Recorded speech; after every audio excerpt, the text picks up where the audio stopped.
कोई भी बच्चा एग्जाम नर्वसनेस को कैसे अवॉइड कर सकता है? प्रैक्टिस मेक्स मैन परफेक्ट कहावत है, और सिर्फ इसमें मैन रखा गया ये गलत बात है, वुमेन्स को भी परफेक्ट करता है। जो प्रैक्टिस करेगा वो परफेक्ट होगा। तो बच्चों को मैं पूरा हिदायत देता हूँ कि आपका एग्जामिनेशन कितनी देर का है। 3 घंटे 20 मिनट का पेपर है, तो पहली तो शर्त यह है कि 3 घंटे 20 मिनट लगातार आपको बैठने की हैबिट होनी चाहिए। आप जीवन में 1 घंटे से ज़्यादा बैठ ही नहीं सकते हैं बगैर फोर्स के। क्लासरूम में तो आप अपनी मर्जी से नहीं बैठ रहे हैं ना, आपको 3 क्लासेस की जा रही हैं तो वो तो मजबूरी है आपका बैठना। आप बगैर टीचर के सेल्फ स्टडी में 3 घंटे लगातार बैठ सकते हैं क्या?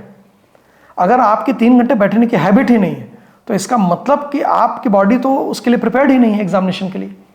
तो कंटिन्यूअस स्टडी, सिटिंग पावर ये बेटर होना, और उस चीज़ को अडॉप्ट करना। जैसे आप 3 घंटे लगातार पेपर सॉल्व करेंगे तो उसमें फिजिक्स भी आएगा, केमिस्ट्री भी आएगा, बायो भी आएगा। जेई में अगर तैयारी कर रहे हैं तो फिजिक्स आ रहा है, केमिस्ट्री आ रहा है, मैथ्स आ रहा है, और पूरे सिलेबस से क्वेश्चन आ रहा है। तो फुल सिलेबस का पेपर 3 घंटे लगातार बैठ के देना, इसकी हैबिट जितना ज़्यादा डेवलप करेंगे नर्वसनेस उतनी कम होती जाएगी। देखिए नर्वसनेस किस चीज़ का होता है? नई चीज़ों का होता है।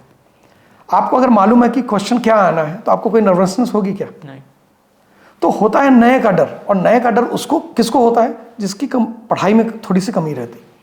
आप जब पेपर को बार बार करते जाएंगे तो आपको लगेगा कि नहीं नहीं यही क्वेश्चन तो बार बार आ रहा है या इसी तरीके से बार बार पूछा जा रहा है, तो वो कॉन्फिडेंस लेवल धीरे धीरे बिल्डअप होता जाता है।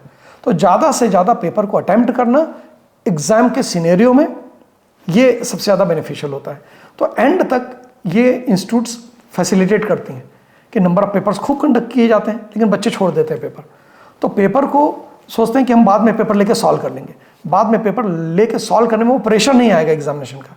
तो इसलिए जिस भी इंस्टीट्यूट में आप पढ़ रहे हैं उसमें टेस्ट को एंड तक फॉलो करना, टेस्ट में जाके टेस्ट को देना, ये बहुत ज़रूरी है। ये आपके एग्जाम के नर्वसनेस को कम कर देगा। तो एक्चुअली एग्जाम का नर्वसनेस नहीं है, वो नर्वसनेस ज़िंदगी में है जो कि एग्जाम में झलक रहा है। तो आप जिंदगी को बैलेंस करेंगे, एग्जाम अपने आप बैलेंस हो जाएगा, वो उसका हिस्सा है।